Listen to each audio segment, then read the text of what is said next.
اس کو اس بات کی فکر نہیں کہ قرآن میں اللہ نے کیا فرمایا ہے، حدیث رسول صلی اللہ علیہ وآلہ وسلم کس بات کا درس دیتی ہے، نہیں، بلکہ بس جو ہمارے بابا جی نے، ہمارے پیر صاحب نے، ہمارے مرشد نے فرما دیا ہے وہ ہمارے لیے حرف آخر ہے، اور ہم مریں گے تو صرف اپنے پیر کی اسی بات پر مر جائیں گے، ہم کسی اور کی بات کو سننے کے لیے تیار نہیں ہیں۔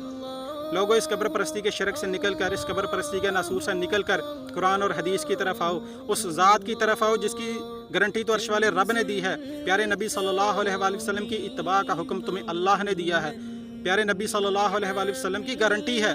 اللہ کی قسم، جب تک پیارے نبی صلی اللہ علیہ وآلہ وسلم جنت کا دروازہ نہیں کھلوائیں گے، پوری دنیا کے بابے اکٹھے ہو جائیں وہاں پہ، پوری دنیا کے پیر اور مرشد وہاں پہ اکٹھے ہو جائیں، جنت کا دروازہ نہیں کھلوا سکتے۔ اور جب تک پیارے نبی صلی اللہ علیہ وآلہ وسلم جنت میں نہیں جائیں گے، کوئی اور پیر جنت میں جا ہی نہیں سکتا، کوئی اور شخص جنت میں جا ہی نہیں سکتا تب تک۔ تو اس ذات کی طرف آؤ، وہ ذات کہ جو انسانیت کے لیے ایک ہدایت بن کر آئی ہے، جس کی زندگی میں ہمارے لیے ہدایت ہے، جس کی زندگی میں ہمارے لیے کامیابی کا رستہ چھپا ہوا ہے۔ آؤ اس نبی کے رستے کی اتباع کرو، باقی سب رستوں کو چھوڑ دو۔ سب سے پہلے اپنے عقیدہ توحید کو درست کرو، اللہ کے علاوہ ہر پوجے جانے والے کا انکار کرو۔ کوئی نہیں ایسا جو کسی کی بگڑی بنا سکے، کوئی نہیں ایسا جو کسی کی مرادیں پوری کر سکے، کوئی نہیں ایسا جو کسی پر آئی ہوئی مشکل کو ٹال سکے سوائے ایک اللہ کے۔ وہ اللہ ہے جو اپنے اختیارات، اپنی قدرت کے ساتھ سب پر قادر ہے، باقی سب محتاج ہیں، سب اس کے منگتے ہیں، اس کے در کے سوالی ہیں۔ آج ضرورت ہے کہ عقیدہ توحید کا درس پھر سے عام کیا جائے، جیسے پیارے نبی صلی اللہ علیہ وآلہ وسلم نے کفار مکہ کے سامنے اس عقیدے کو رکھا تھا۔ جبکہ موجودہ دور میں بہت سارے کلمہ گو انسان کم علمی کی وجہ سے، لاشعوری کی وجہ سے، قبر پرستوں کی گمراہ کن باتوں میں آ کر اپنے عقیدہ توحید سے ہاتھ دھو بیٹھے ہیں۔ اللہ کو بھی مشکل کشا مانا جاتا ہے، اور اللہ کے علاوہ اللہ کی مخلوق میں سے بھی بہت سارے مشکل کشا بنا رکھے ہیں، بہت سارے حاجت روا بنا رکھے ہیں، جن کی اللہ تعالیٰ نے کوئی دلیل نازل نہیں کی۔ دعا ہے اللہ تعالیٰ سے کہ اللہ تعالیٰ ہمیں کفر و شرک کے شر سے بچائے، ہمارے ایمان کو خالص رکھنے میں ہماری مدد کرے، اور ہم اس حال میں اللہ سے ملیں کہ اللہ ہم سے راضی ہو اور ہم اللہ سے راضی ہوں۔ سبحان ربک رب العزت عما یصفون وسلام علی المرسلین والحمد للہ رب العالمین۔